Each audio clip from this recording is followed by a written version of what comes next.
Can't wait to take your questions for a Philadelphia Eagles Now mailbag. You're, of course, watching Philadelphia Eagles Now by Chat Sports. My name is Chase Sr. We're going to open up the floor and talk all things Eagles training camp, preseason, and probably look ahead to the regular season as well. I have no idea which questions are going to come my way, but I'm ready to field all of them.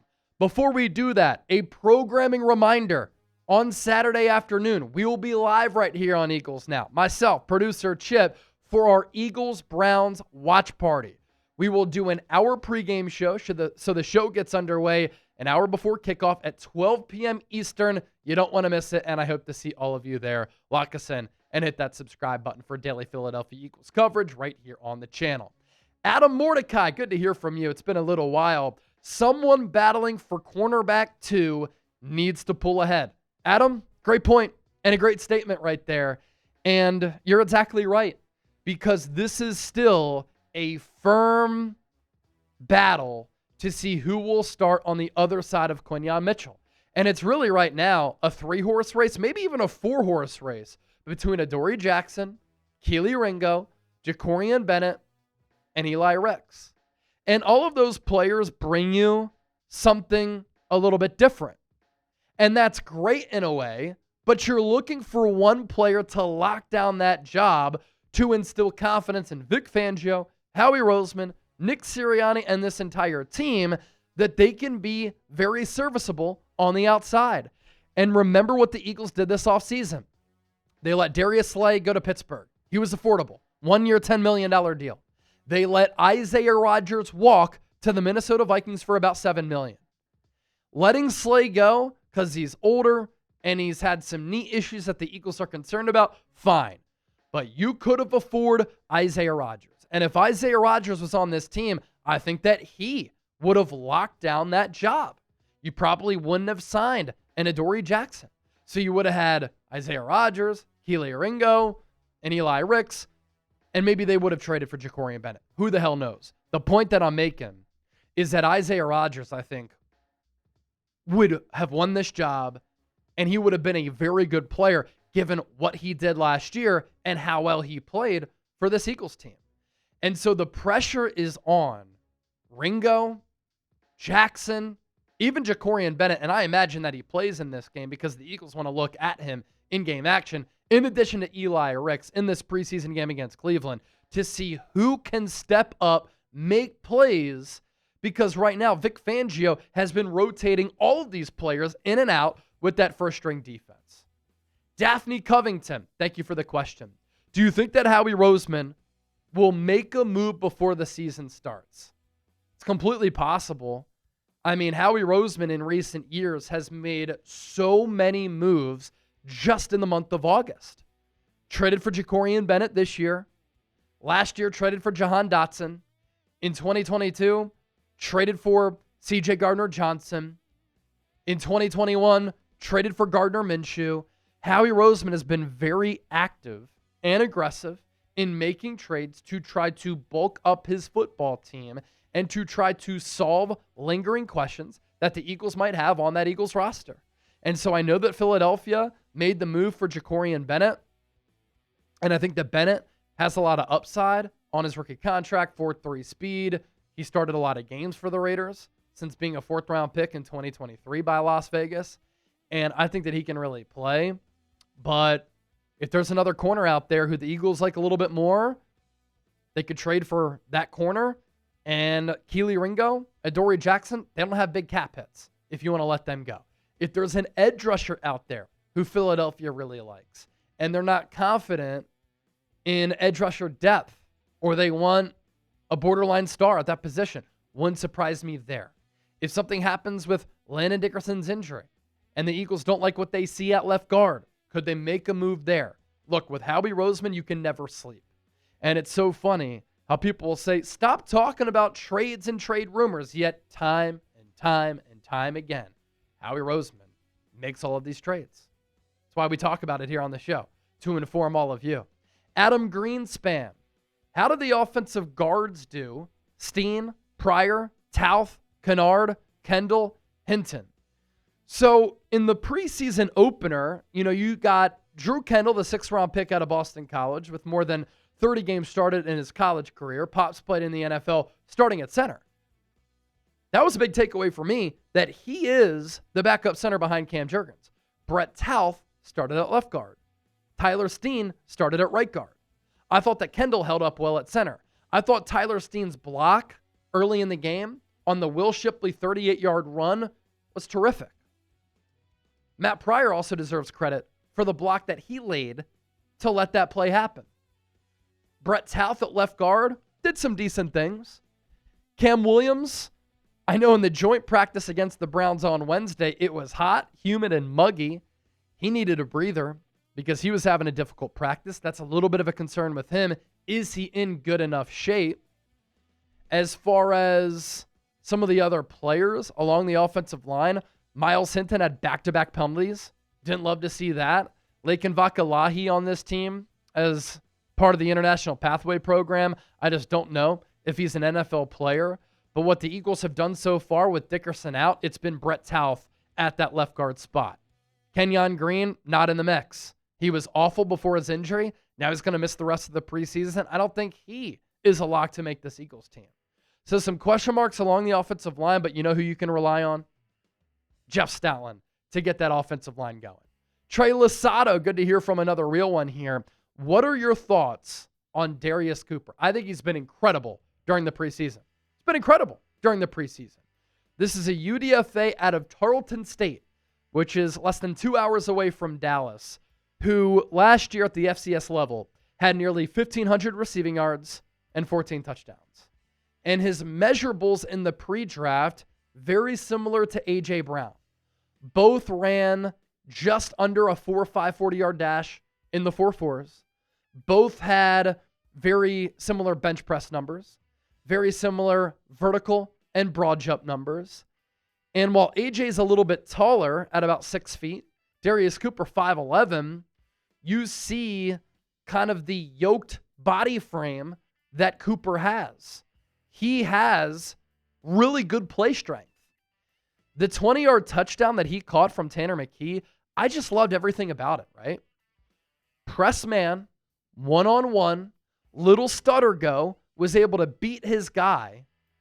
And then once the cornerback started to catch up to him a little bit, he had a little bit of getaway speed to separate, but then used that hand fighting to create an even bigger throwing window for Tanner McKee, who dropped it right in the bucket. The other play that really reminded me of A.J. Brown from Darius Cooper was that in-breaking route where he put his foot in the ground and then spun out of it to turn back outside to pick up yards after the catch. How many times have we seen A.J. Brown make that play? Especially on some big third downs where he'll catch it, put his foot in the ground, spin out of it, and by that time, the DB either over-pursues, can't throttle down, or gets juked out like an old-school Allen Iverson crossover. And so I think Darius Cooper is a real player. I think it's really telling that after that preseason game against Cincinnati, he got some reps with the ones catching passes from Jalen Hurts because A.J. Brown has been out. And so the Eagles have mixed some of their young wideouts in there with that first-string defense. But I think Cooper has played to a point where, especially if he can contribute on special teams, he should make this Eagles 53-man roster. And what a story that would be. What a hidden gem he could end up being. And as you look ahead to, Jahan Dotson going to be a free agent after this year. So he could very well be wide receiver 3 in 2026. Speaking of this preseason game against the Browns, who you got? CLE for Cleveland, PHI for Philadelphia. Let me know down in the comment section. Currently rebranding, has been watching the show for a very long time. Do you think that Johnny Wilson has a realistic chance to make the roster? Going into preseason game number 1, with the emergence of Cooper, with the emergence of Elijah Cooks, I thought that Wilson was firmly on the roster bubble. I thought he played awesome against Cincinnati, and it was great to see. He is 6'6", but my issue with him in the pre-draft was looked like Tarzan, played like Jane, had a lot of drops, sometimes was lazy with the routes that he ran. But Johnny Wilson in that game against Cincinnati finally played up to his size, used his size to his advantage. He wasn't letting the DB come down with those 50-50s. He was going up and getting it.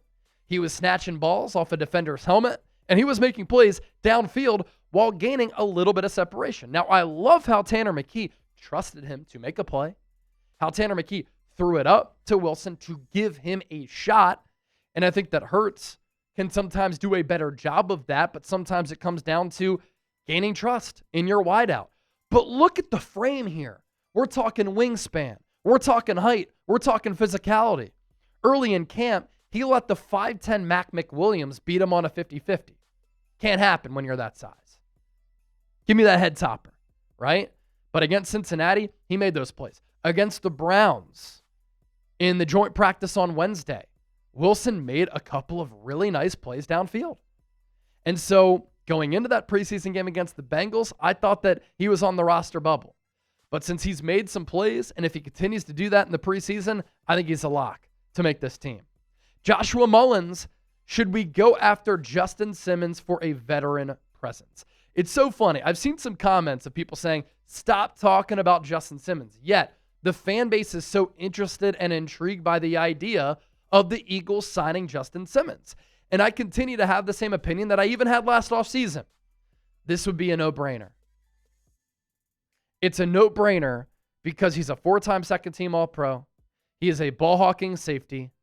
He thrived and played awesome All-Pro football under Vic Fangio. He is tight with Eagles defensive backs coach Christian Parker. You are a bona fide Super Bowl contender going into 2025. Do you want to take a risk at the other safety spot next to Reed Blankenship with young players who are inexperienced like Sidney Brown and Drew Makuba?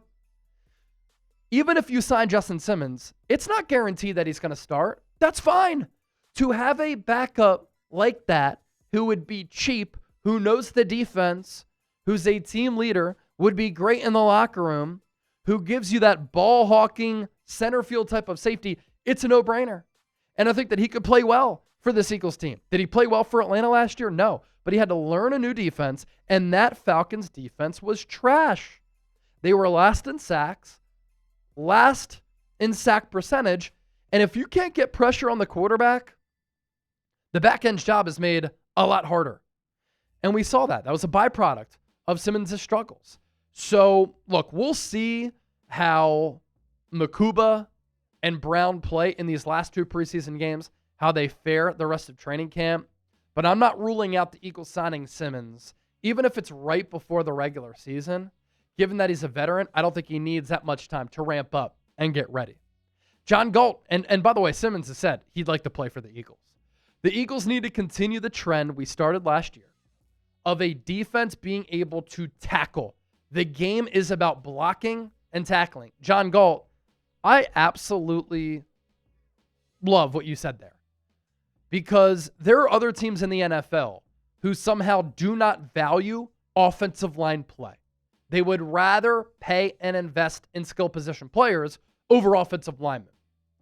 The San Francisco 49ers have said this openly, that they invest in players who score touchdowns over the trenches. Well, there's a reason why the Niners haven't won a Super Bowl since 1994. There's a reason why the Eagles have won twice since 2017. Because I believe that the games oftentimes are won and lost in the trenches. And the Eagles always invest in their offensive line. They always invest in their defensive line. And sometimes in the game of football, you have to watch the game from the sideline, right? And that is a great indicator for who is winning that game. Which offensive line is getting a push? Which defensive line is getting a push? Which offensive line is really good in pass protection? Which offensive line can't pass protect? If you are stout up front, it makes everything so much easier. I love what Jim Harbaugh says. He looks at offensive linemen like weapons. And I totally agree. And you think about Howie Roseman's approach here. Jordan Mailata already got contract extension. Dickerson got a second contract from the Eagles. Cam Jurgens, second contract. Lane Johnson, how many contracts has he gotten from Philadelphia? Tyler Steen, they used a third-round pick on him. He steps in for Mekhi Becton at right guard. And also, great offensive line play and great line play in general allows you to beat a variety of opponents in a variety of ways It gives you wiggle room where if you're struggling in one area, passing or running, you can win in another area. And you can win in all types of weather. And then tackling, you are so right, John. Last year, this Eagles team was such a great tackling team. They also did such a great job of generating and manufacturing turnovers. In the NFL, when you win the turnover battle, you win about 80% of the time. And when you are a good tackling team, it helps you in a variety of ways where if you miss tackles, that leads to big explosive plays, which can lead to touchdowns, which can lead to long, elongated drives. And the mechanics and the fundamentals of tackling are important at every level of football. And last year, that was such a huge thing that I realized the Eagles were doing under Vic Fangio that they hadn't been doing in years past. The 2023 team, joke. Poorly coached, could not cover, could not tackle. And they went from being one of the worst defenses in all of football, one of the worst teams I've ever seen defensively, to last year, the number one overall defense in the game. Cheryl Durstein, do you think the team itself will have the unity that they had last year? I think so. I mean, everything that I've heard from all of the coaches, all of the players about last year being last year, they've forgotten about it. That is in the rear view. You know, Jalen Hurts addressed the team at the start of camp. Blank canvas. Landon Dickerson, the 2024 team, had an expiration date. That was last year. This is this year. We are now 0-0. We're starting anew. Nick Sirianni has spent so much time this offseason around coaches who have won titles to see how they handled championship success. And so I think this Eagles team right now culturally is in such a great spot. Now, you start to lose a lot of games, human nature, a lot of people will start pointing fingers. Getting off to a fast start, especially in the city of Philadelphia, will be very important. But I also think that the Eagles have a lot of great leaders on this team. All right, don't forget to hit that subscribe button right here on Philadelphia Eagles Now for daily coverage of the Birds right here on the show. EAGLES Eagles. Let's go.